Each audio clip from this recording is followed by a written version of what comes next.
screening dan 3T. Men-screening apakah ini pemudik atau bukan.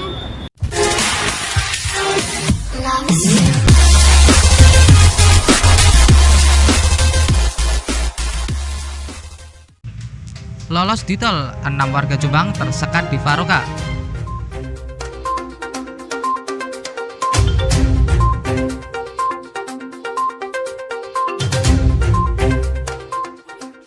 Sedikitnya 6 warga Kabupaten Jombang, Provinsi Jawa Timur tercegat anggota kepolisian di pos screening dan tracing, treatment atau 3T Faroka Rabu 28 April 2021. Mereka tidak mampu menunjukkan surat yang menyatakan mereka bebas COVID-19. Saat diberhentikan petugas, mereka diminta menunjukkan surat rapid test atau PCR. Namun keenamnya tak mampu menunjukkan surat tersebut. Para pemuda ini langsung dimasukkan ke dalam pos screening dan 3T. Di dalam mereka langsung menjalani swab antigen oleh personil Dokes Polresta Solo. Setelah hasilnya negatif, mereka baru diperbolehkan masuk untuk melanjutkan kegiatan mereka di Kota Solo. Kapolresta Solo, Kombes Pol Ade Safri Simanjuntak menyampaikan, sesuai dengan arahan dari pusat, ada 3 fase pada saat pelaksanaan Operasi Ketupat Candi 2021. Fase pertama 22 April hingga 5 Mei. Fase kedua 6 hingga 17 Mei, sedangkan fase ketiga adalah 18 hingga 24 Mei. Untuk 3 fase tersebut memiliki 3 kebijakan sendiri-sendiri. Untuk fase pertama, bila hasil tes negatif, maka mereka diperbolehkan melanjutkan perjalanan. Namun, apabila hasilnya positif, maka akan dibawa ke lokasi isolasi Asrama Haji Donohudan. Kebijakan yang sama akan diberlakukan pada fase ketiga.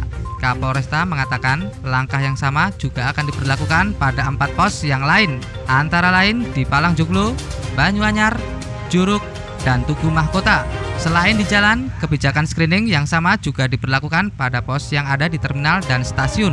Untuk di lokasi tersebut, tes menggunakan Ginos. Jadi, tadi saya sampaikan di atas tadi bahwa kita telah mendirikan 5 pos pengamanan selama proses operasi Ketupat Candi 2021 yang juga kita fungsionalkan sebagai posko screening dan 3T. Jadi di 5 pos PAM tadi itu juga kita fungsionalkan sebagai posko screening dan 3T. Men-screening apakah ini pemudik atau bukan, dilengkapi surat tugas atau tidak, dilengkapi hasil swab atau tidak.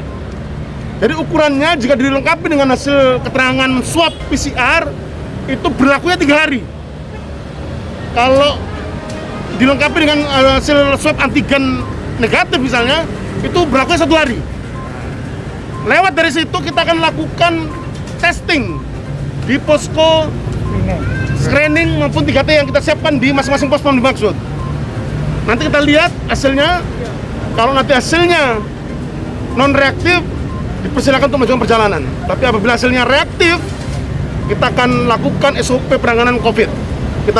Kita kirim ke rumah sakit rujukan COVID yang ada.